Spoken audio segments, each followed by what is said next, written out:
First we're going to add 32 grams or 1/3 a cup of almond flour. Next we're going to add 20 grams or 1/4 cup of oat fibre. This is fibre from oats and is low carb.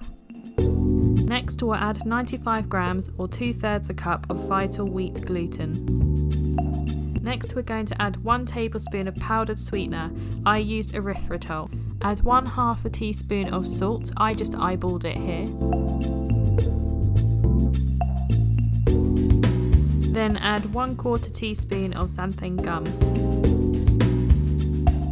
Next give that a good stir and break up any lumps you can see in the dry ingredients. Set the dry ingredients aside and get 1/2 cup of hot water at around 50 degrees Celsius. Add 1/2 teaspoon of honey and give it a good stir to ensure that the water and the honey mixes well.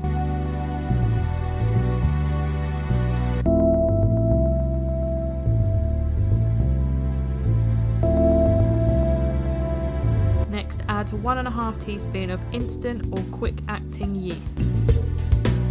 Give that a good stir to fully incorporate everything, and at this point it should really give off this gorgeous yeast smell, reminding you of freshly baked bread.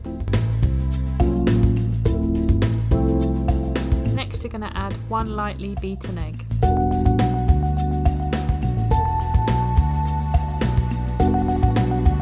Next add 1 tablespoon of softened unsalted low-fat batter. Once again, give that a good stir until all of the ingredients are fully mixed. Once that is fully mixed, you can add your dry ingredients to your mixing stand, ready to pour your wet ingredients in. Put your mixer on a low setting for about 20 seconds until the ingredients have mixed.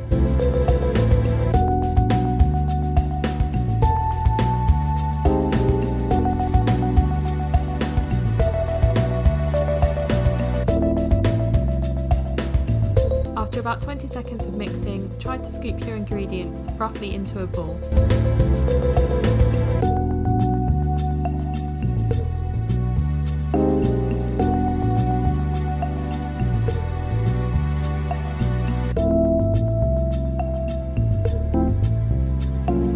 Then replace your mixing hooks with dough hooks.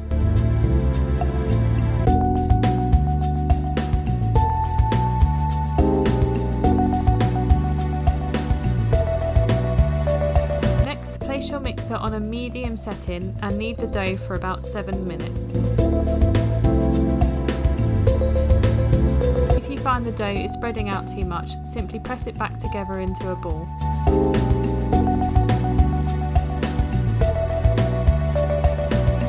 After about 7 minutes, check the consistency of the dough. At this point it should have formed into a ball and shouldn't be too sticky. It will have some stickiness to it, but it also should be quite elasticated. In this case, my dough was still quite sticky and wasn't very elastic, so I put it back in for 5 minutes to be kneaded again. But if you find that your dough has formed into a ball and isn't too sticky and is quite elastic at this point, you can go ahead and start proofing your dough.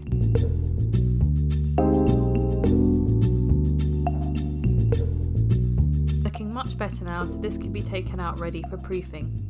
There are several different ways you can proof your dough, but I like to turn my oven on for about 10 minutes till it's nice and warm, and then keeping the oven door shut I turn the temperature off. This way the oven doesn't get too hot, but it stays warm enough to proof the dough and activate the yeast so it rises. Place your dough on a plate or a baking tray, and then place a clean, damp cloth over the top to ensure the dough doesn't dry out when proofing it.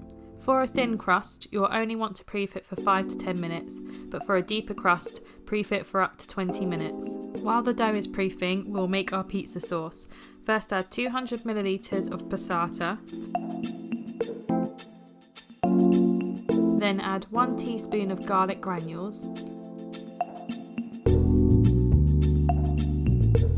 Followed by 1/4 teaspoon of oregano, 1/4 teaspoon of basil, 1/4 teaspoon of rosemary and 1/4 teaspoon of parsley. Next add salt and pepper to taste.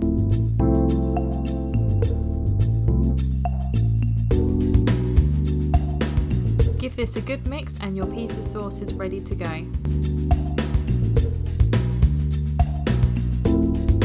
Next it's it's time to look at your dough and see how well it has risen with proofing. As you can see, mine has risen quite considerably, so this will end up being quite a deep crust. I ended up proofing mine for about 30 minutes, which I wouldn't recommend doing for that long for a pizza. I sprinkled out some oat fibre on my surface to help with rolling and the sticking of the dough, as it is still slightly sticky.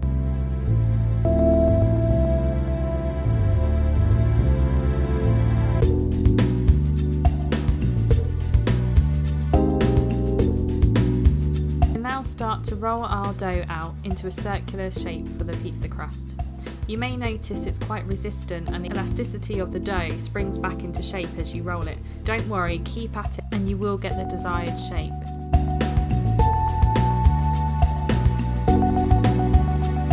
Once you are happy with the shape, you can place it on a baking tray ready to go in the oven. You can still manipulate the dough at this point to get the desired shape.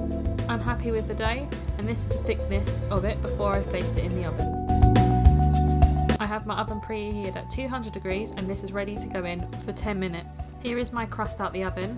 As I mentioned earlier, it did rise quite considerably because I'd proofed it for a bit longer than I would recommend. However, it still turned out lovely, so I wouldn't worry if you have the same issue. You can now place your pizza sauce on top. I like quite a lot of sauce on my pizza, so you may not want to add this much. Next, you can add in your favourite toppings. I only added low-fat cheese on mine as that's all I had in, but you can add in any lean meats, you can add in peppers, onions, you can really go crazy with what toppings you'd like to add on your pizza. When you're happy with your toppings, you can place your pizza back in the oven for 5 to 10 minutes. Here's how mine turned out straight out of the oven. I'm really happy with how it came out.